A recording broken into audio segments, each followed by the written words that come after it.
It's a nice day for a walk in the woods, but this is not a hiking trail.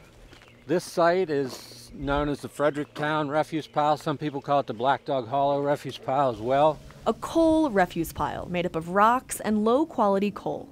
And then the reject material was just trammed and then conveyed up the hill and dumped on this giant pile and left.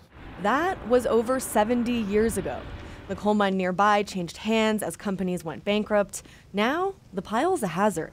There are hundreds of sites like this one in Pennsylvania, and there are tens of thousands of abandoned mine sites scattered across the country. They can catch on fire.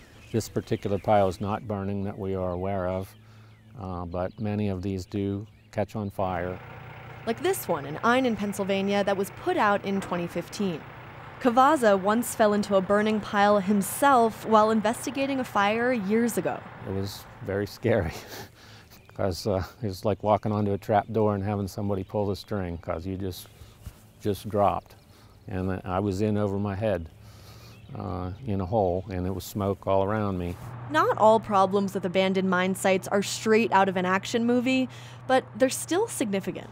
When it rains, these coal refuse piles can discharge some nasty stuff. This so-called acid mine drainage can contaminate streams and sometimes even impact the local water supply.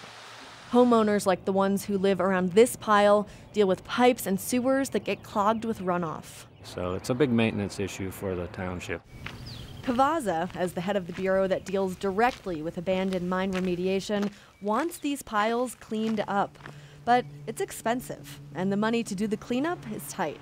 A lot of it comes from something called the Abandoned Mine Land Fund, or AML. The fund is generated by the active mining industry, and the country is beginning to move away from coal as a primary source for electricity generation. And with coal production at its lowest level in 30 years, there's simply less money coming in.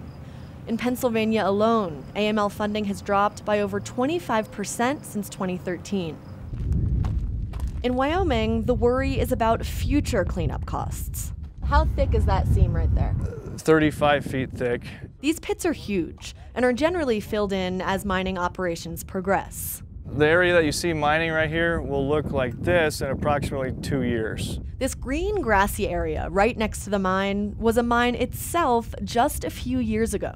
It has since been filled in and reseeded as part of the complicated, lengthy cleanup process known as reclamation. For part of the leasing process, before any mining begins, mines are required to have a reclamation plan. And something called reclamation bonding.